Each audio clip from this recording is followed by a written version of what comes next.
What's good, y'all? We're gonna watch this quick video about electromagna, and I thought that was a good name because of the cities of light that's coming back.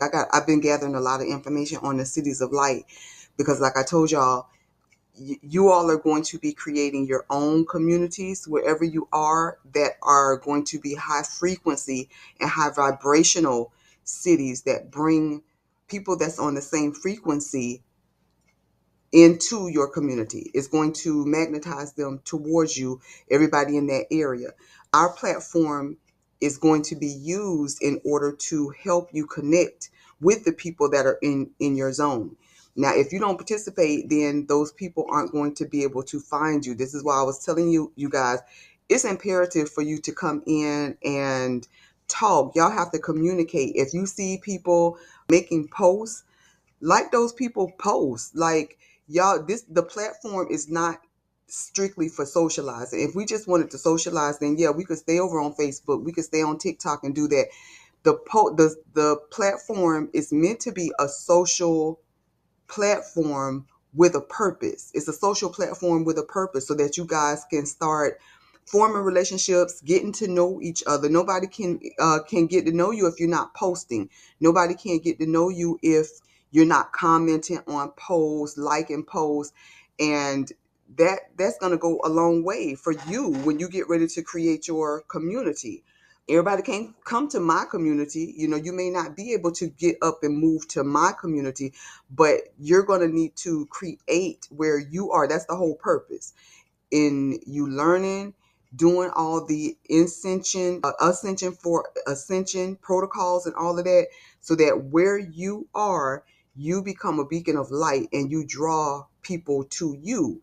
And so, as I mentioned before, you see me doing all of these things. It takes a lot. I didn't realize how much went into like creating a foundation. You were seeing people jumping out there creating businesses, and all of a sudden they off and running and making tons of money. Well, honey, it do not work like that. Not when you're doing it the right way. And I'm not saying that all these people scamming, but they be having other stuff going on that allows them to skip a lot of the steps that's necessary for you to create a business that is making money. Like they said, when you first start a business, you're not making money for the first 5 years usually. You putting a lot of the money that you're making and the money that's coming out your pocket from you going to work or whatnot, you putting that back into the business. And so it takes a lot. And that's, I think, one of the reasons why I have to slow down and turn around and do the paperwork, because the paperwork is what's going to allow me to, like I mentioned before, function in the public, be able to get the benefits from working in the public, but also be able to utilize it over on the private side. So we're not being told what to do. We're able to tap into certain money, especially being indigenous. We're able to tap into certain trust funds that have been put up for us and things of that nature. So yeah, if you don't have that insight and you don't have that knowledge, then yeah, it's going to be very hard to get a business up and running. Like I said, it costs money to be, but for people to sit down and take their time to show you how to set up trust, foreign trust, doing all of that stuff, yeah, you're going to pay some money. And I don't have an income. So I'm trying to do the things that I can do with the amount of money that we have, because truth of the matter is, if you don't have something that's out there just generating tons of money, which they'll say digital products, and they say, well, just get a digital product that's $20 and sell 8 of them for the day and da da da. All these businesses and all these things seem lucrative, but when you get into them, you realize that everything is so oversaturated, because nobody wants to go to work. Everybody wants to have a business. Everybody wants to work from home. So all of these things are oversaturated. So the only thing that you can do is try to set up multiple streams of income, that each one of those things are bringing in a little bit at a time, a little bit at a time, but it costs money to set those things up. So that's what you see us doing, taking our time and doing things right. We're not skipping steps. We're not doing like the shortcut methods that sometimes seem to bring money fast, but then you'll see that those businesses a lot of times don't last. So anyway, my whole purpose in showing y'all this video was because it's Cindy K. Curry. If y'all remember Cindy K. Curry, we came across her years ago because she was talking about creating natural law communities with their foundation based on natural law. I don't see a lot of people doing that. She was the only one that I saw doing that. So now it's becoming popular to set up communities. But as I mentioned, you're going to see a lot of people setting up communities. And this is not me wishing bad on nobody. I just realized that in order for this community to work in the new energy that we're moving into, people are going to have to come together. That's one of the reasons why you still see President Trump doing the things that he's doing, and you still see them they're still in the system of control to a certain degree, because they're going to be there for a time. They are going to have to be governed. There's going to be a time where people are still being sifted out within the new timeline of 4D, right? Which is the bridge. That's the rainbow bridge. They're going to sit there for a minute because there are still people amongst them who are going to choose not to assimilate. They're going to hold on to their racist ideologies. They're going to hold on to the separation and wanting to only be in black communities, wanting to only be in white communities. Those people, as time moves on, are going to either join with the collective because that'll be the only way that they'll be able to survive and make it, or they will go off on their own, create communities on their own, and eventually be fed off of. That's the only way I could put it. They'll eventually be weaned out because that system is not going to work. You have to have the frequency and vibration of all these different people, of all these different races or rays. All of them together is what makes the collective. And in order for it to work in harmony, all of these people have to come together with the same mindset and the same heart frequency and the same heart motives. Okay, so if you have people who are thinking that we can only work with black people, we can only work with white people, they're going to be rudely mistaken. They're going to have a rude awakening when they realize that that's not going to work either. You're going to have to align with people who have the same heart frequency as you. And what we all know, one of the things that we say over in our melanated community is all skin folk ain't kin folk. You know that just because they're black, just because they look like you, don't necessarily mean that they have the same ideologies, the same mindsets, the same goals, the same ethics and values as you do. And so when you bring in natural law is a principle that we all align to. And if you are someone who don't want to align with natural law and principle and the ways of nature,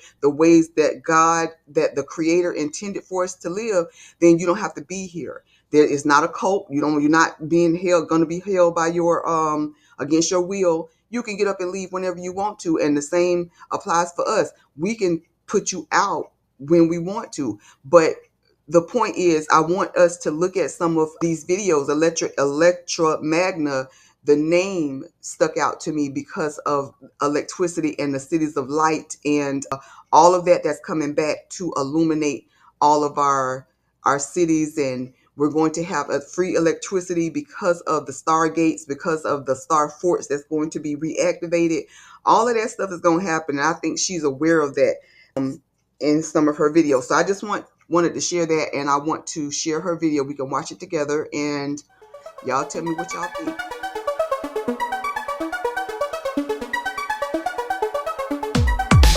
This is a story about a new America, an electro-MAGA America that could be yours if you choose it.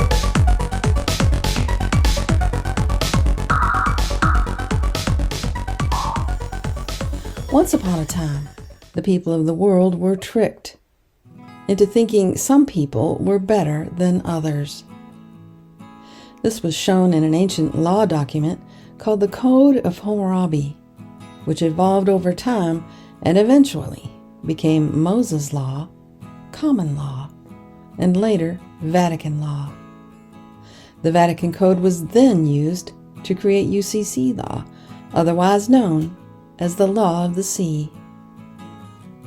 The situation came to a head when the masses realized that those in control were actually not special at all, but simply using elaborate tricks and props to make themselves seem great and powerful, much like the wizard in The Wizard of Oz.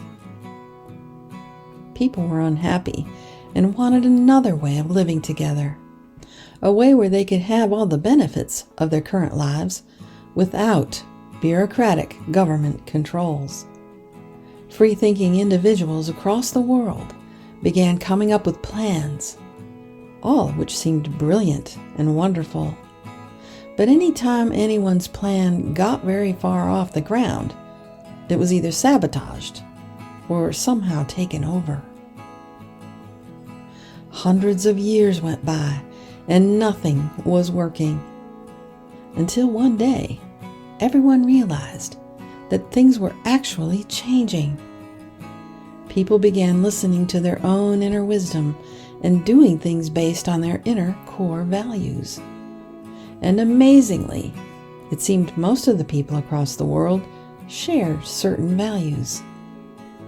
These shared values were written up and are now called the 14 Statements of Responsibility. And the more people acted on these values, the more everyone realized that they weren't as controlled as they thought they were. The key was for everyone to begin taking responsibility for themselves. A new America began to develop. It took time, of course, but finally a plan came together that had not been compromised nor corrupted. And a new America, Electro-MAGA America, was born. Electro-MAGA America includes everyone in the world who wants to be a part. And here's what it looks like. Community. In Electro-MAGA America, communities are no bigger than is required for everyone to have a voice in the ecclesia. An ecclesia is simply a neighborhood meeting where matters concerning the whole community are discussed and decided upon. Courts. There are no professional judges or attorneys and no standing court buildings. If a dispute arises, those involved work it out between themselves or seek the help of a mediator. If that doesn't work, they take the matter to a trusted member of the community who hears all sides and renders a judgment. If the problem persists, the disputants take the matter before the ecclesia. Police. Police are policy enforcers, part of the bureaucratic government control system. In Electro-MAGA America, the community intervenes where violations occur. Where there is threat of harm, the community has a duty to protect. This means police are either out of a job or are commissioned by their community as sheriff. Banks and money. The people in Electro-MAGA America will eventually live without money because the earth is plentiful and provides more than is required for abundant life. But for the time being, sovereign nations issue their own asset-backed currencies based on the airship economy. Land. At one time, the practice of buying land, owning it, and excluding others from utilizing it was unheard of. Land was held in common by all the people. Individuals and families maintained their own homes, homesteads, and businesses, of course, but a majority of the land was available for all as a supplement. Electro-MAGA America returns to this practice. Land is occupied freely, and blocking off land for sale or rent is a violation of natural law. These are just some of the things Electro-MAGA Americans dream of and are ready to ride the Kraken to make happen.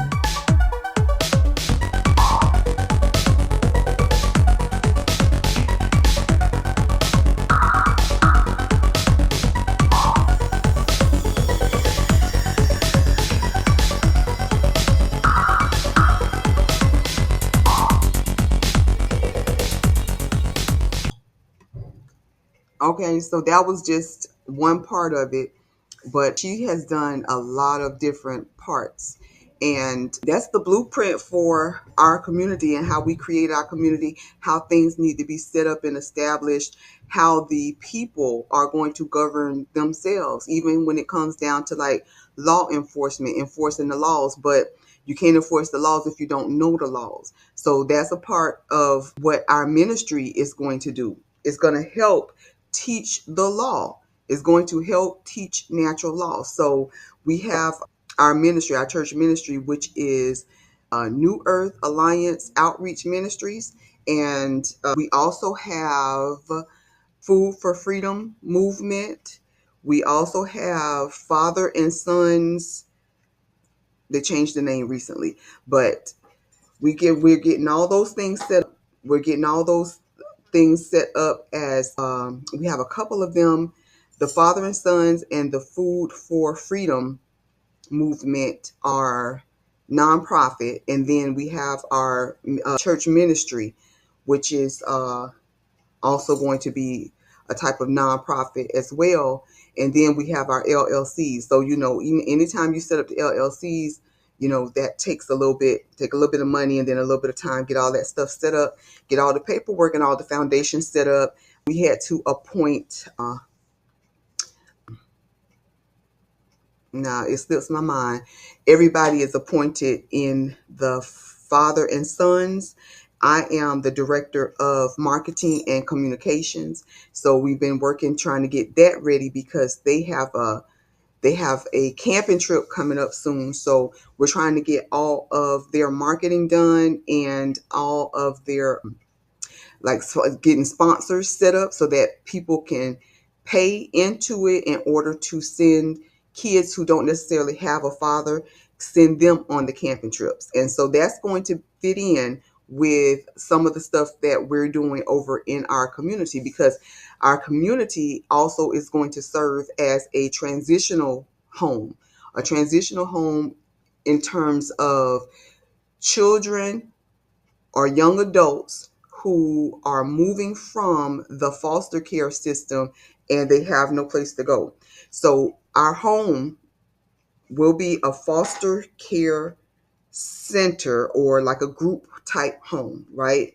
We still have to flesh it out, but this is it in this rough draft. It's a group home, right, for young boys, because this goes with the Father and Sons nonprofit. So it's a group home where we keep a certain amount of young boys.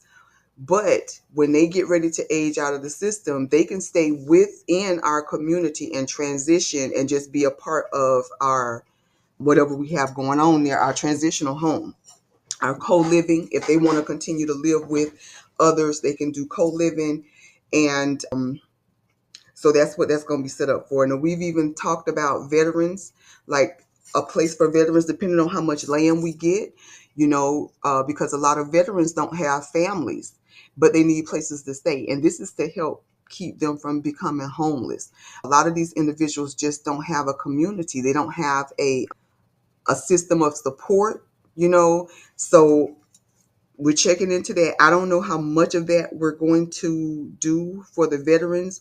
I have to look at it because I have to look at how much land we have, safety measures and things like that, because everybody is not going to necessarily want to be a part of our community church. So it's like we're going to have a part that's for us who want to be a part of the community and the church and things like that.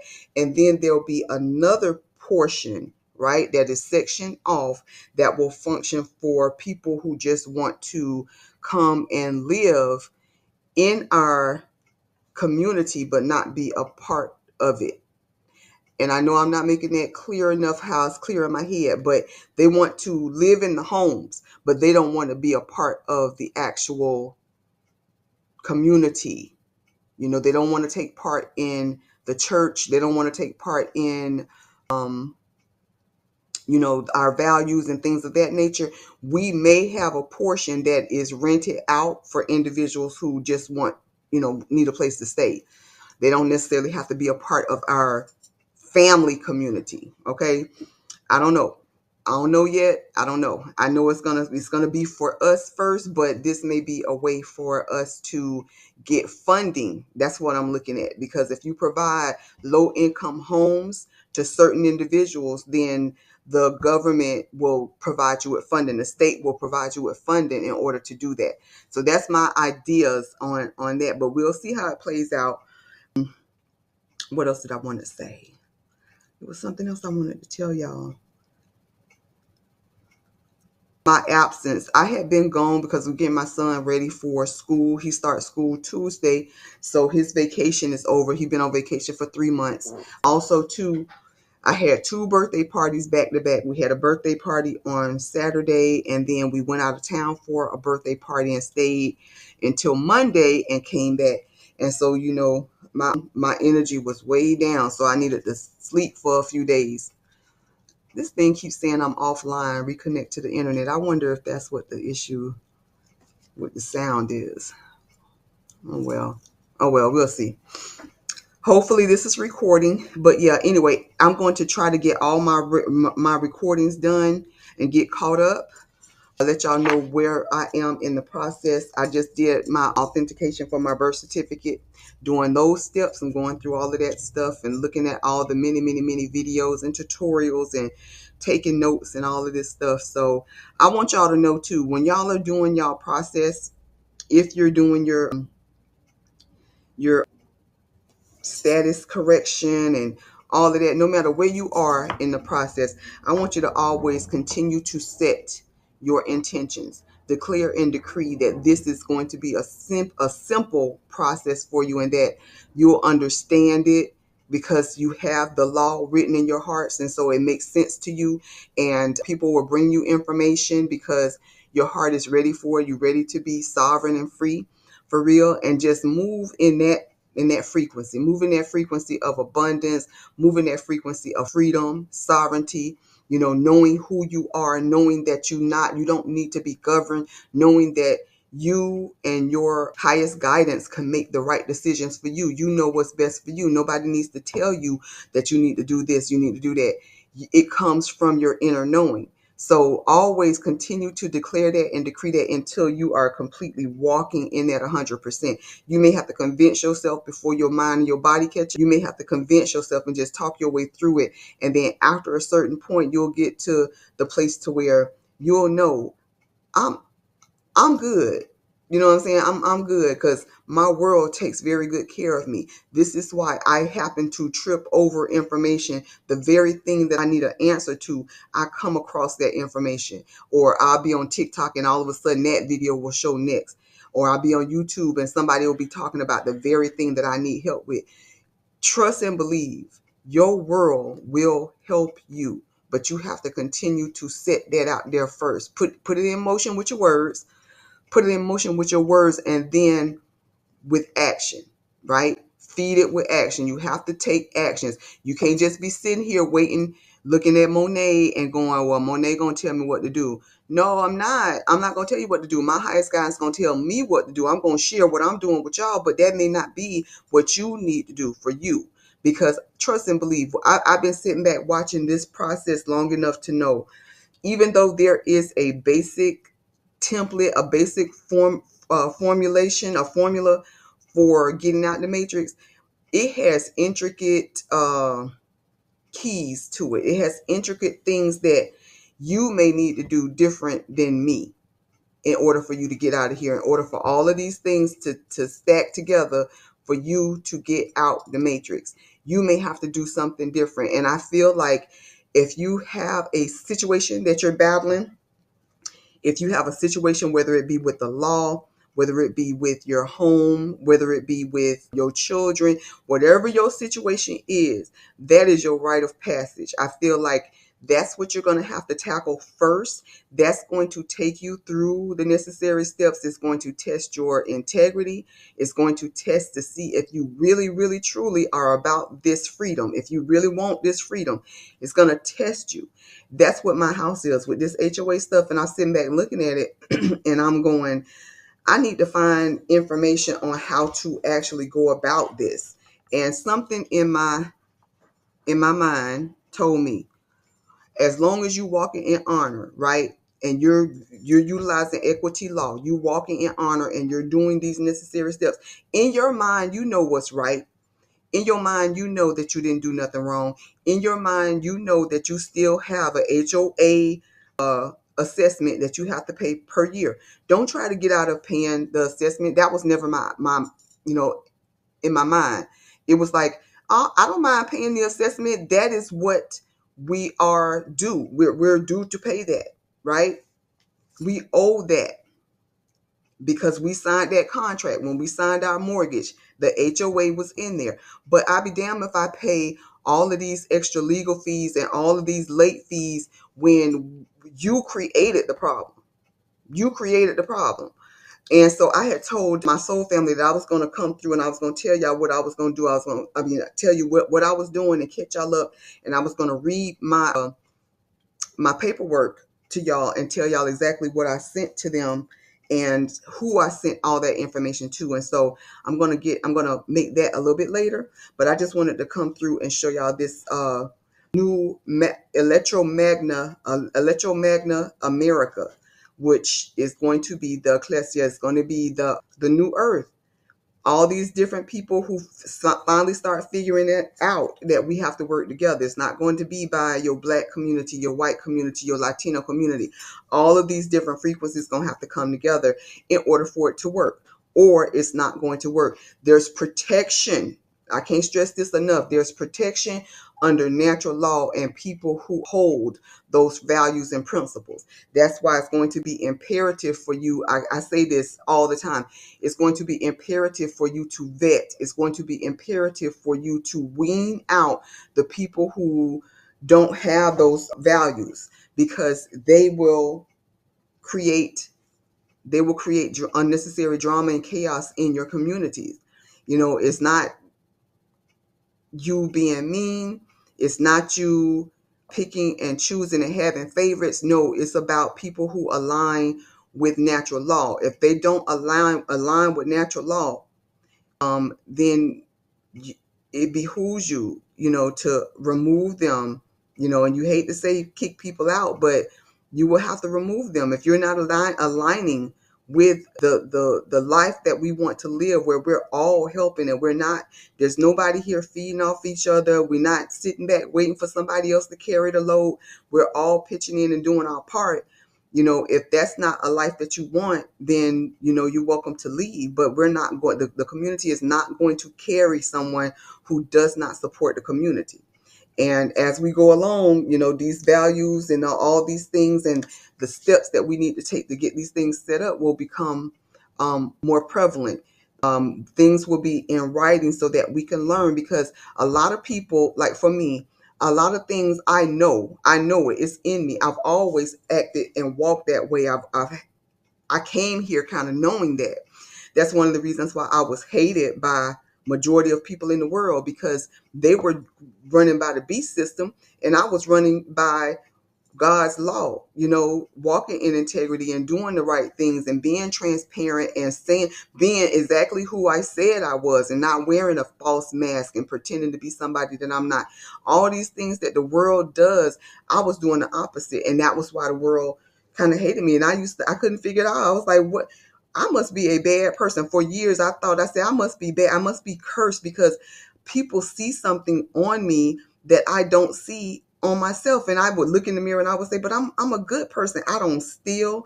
I'm honest, and I'm sitting here going, why do people hate me? I lived my life like that for a long time. Why do people hate me? I didn't even do nothing. I was always the scapegoat. I never did nothing, but I got the blame for everything. I was always the scapegoat. People would lie on me. People would throw me up under the bus just for nothing. I walked around like that for years. I used to say, there must be a curse on me. Somebody up there hates me. Like, what did I do? And then when I came out of religion and I came into spirituality, I went through spirituality, and then I came into consciousness and I became conscious. And I realized that the world hates you when you are your authentic self. The world hates you when you do God's law, natural law, cosmic law. universal moral law. When you are walking in morality and you are literally doing things the way the creator intended, this world that you in, which is the upside down clown world, will hate you. They will hate you. They can see the light on you. My sister used to hate me just because I was sensitive, because I felt bad for people who didn't have as much as we had. I wanted to help them. She would look down her nose at me. The first time I cried because my relationship broke up, she was like, if you don't get yourself together, she was like, you don't be crying about no man. And I'm thinking to myself, but I love him. Like, I'm hurting because I genuinely love this person. And she was looking down her nose at me like, love, you better use that for for what you can get. You use him. And that was just odd to me because that wasn't natural for me. I can't use people like I'm not a user. And so now I see the difference between them and us. And we can't live with them. They have to live with them. They have to find their own and live with them because they will cause drama and chaos. We want peace and prosperity. We want peace and, calmness. They want chaos and drama. And where there's no chaos and drama, they will create it. And so in your community, if you don't vet those people out, you will have karma. You will have not karma, I'm sorry, drama. You will have drama and chaos. And like I said, you will be working constantly to create a system of harmony and peace in your community. And there will always be something. I used to say that when I would have my sister groups, and I know where I'm coming from with my frequency. And then all of a sudden it's a disruption. It's somebody in there that's going into people's inbox and, sprinkling in lies and whispering in somebody's ear, going over there doing that type. But when you see that type of shit, weed it out. Weed it out. I know now that there's an us and there's a them, and you have to function that way. So anyway, not to ramble, but this woman has tons of videos that I'm going to be sharing, in order to show us how to get on the same page. Whether you're creating your community wherever you are, or you're seeking to join somebody else's community. Like I said, this is a platform with a purpose. It's not just social media for the heck of social media, coming on and just socializing. It's so that you can get to know each other and form relationships. If y'all can't talk to each other online, if y'all can't talk to each other and get along online, how y'all gonna do it in person in a community? That's the stuff I be looking at. I be looking at that. Y'all can't just see me as the common denominator. The platform is so that you guys can get to know each other and start talking to each other, get familiar with each other. So remember to utilize it for that. Okay? At the end of the day, it has a purpose. Okay? You got to use it in order for it to work. All right, y'all. Peace and love.